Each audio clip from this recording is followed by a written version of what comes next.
vaccine in every adult arm by the end of May. Merck and Johnson merging to make this happen. How big of a game changer was this announcement? I think this is huge. And by the way, as a family physician, I am so excited about this. One of the things that I'm hearing from my patients, from my social media followers, and I know everyone out there feels is, when can I get a vaccine? How can I get a vaccine? The rollout has not been the smoothest, that's for sure. We've had issues with distribution, with quantities that have been available. And the idea that Americans will be able to have this just in a few months is certainly better than what was predicted before. Honestly, I'm excited about it. Well, Dr. Jen, as excited as you are, your patients, all of us are, some people, it seems, are looking past this pandemic a little too early. Mississippi, Texas, lifting the mask mandates just universally. How does that affect the rest of us throughout the country?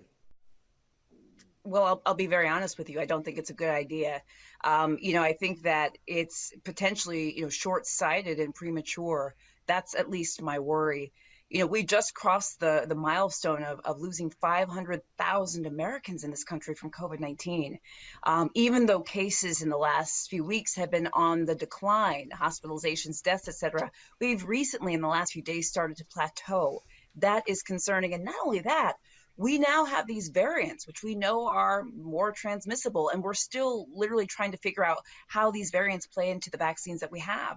There are still too many unknowns, in my opinion. The CDC is calling for conservative measures, that we be thoughtful, mindful, and that we do not open too soon. I certainly feel the same. I think the idea of rolling back mask mandates and opening up 100%, I don't think it's time for that. I don't. Yep. Yeah, we can see a spike and we can be right back to where we were this time last year, or even in the summertime last year, as the numbers had gone down and they started to go back up. But we got to look out from our frontline workers. And of course, you're one of those frontline workers. You and your colleagues, if you happen to work in a hospital in one of those states right now, Texas, Mississippi, how concerned would you be? Very concerned. And I think that, as someone, I'm not in Texas, for example, not in some of the other states, but, honestly, I'm very concerned for my colleagues in those states. I'm very concerned for all of us, because as you mentioned, we've seen what's happened when we pull back in the past. It's not like this is the first time we've tried this. We've tried this 2, 3 times over the last year, where it seems like things are getting better. We get excited and then we sort of jump on this pulling back. Okay, let's open things up. Of course, I'm oversimplifying it, right? But we see that cases can go up when that happens, and we also see that cases tend to go down when we pull back. I am concerned about putting my colleagues and people, Americans, at risk by sort of opening up. Now, one thing I should say is that, we know that the country being shut down is tough on all of us. That is not an ideal situation. No one wants the country to be shut down, for our economy, for the livelihoods of families, for mental health, for so many different reasons. However, we have to be smart about this. And perhaps there are some activities that are maybe safer to open up than others.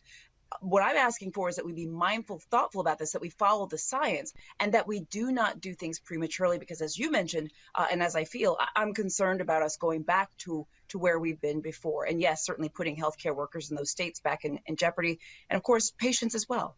Dr. Jen, we're almost out of time, but I do want to ask you this. Once we get a handle on this, I know your patients are probably also asking, when can we get back to normal? When will we forget about COVID? But the truth is, we may never be able to, and it could move from pandemic, and I want to make sure I get this right, to endemic, meaning it wouldn't go away, like the flu. Can you explain what life would be like? Yeah, that's certainly, we're hearing more about that this may be a virus that we have to live with. The question is how we have to live with it, right? What we don't want to have to do is to continue living sort of in this pandemic state, where we're losing thousands of people every day from the virus, that we're getting cases and cases, and that we're still at high levels. But by the way, I think it was mentioned that we do have case levels right now as what they were in the summertime. So once again, even though they've dropped, they've now plateaued. They are still at the level at the summertime, which is still too high. But to your point, we may have to sort of learn to live with this virus in our communities, in our lives in some ways. What does that mean? Well, I think there's a lot to learn about what that might mean. The question will be, will we need booster vaccines for the COVID vaccines that we're getting now? Will we need a yearly vaccine? All of these are questions that we don't know the answers to right now. Will this become something like the flu, as you mentioned? That's a really good question. The hope certainly is that we will not need to mask up, social distance, stay away from each other to the level that we are now. That's what we're trying to get out of.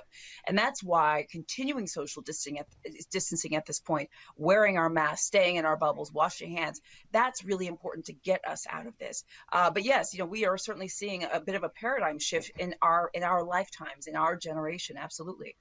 Dr. Jen Caudle, always great to see you. Thank you for joining us here on BNC this morning. Thank you.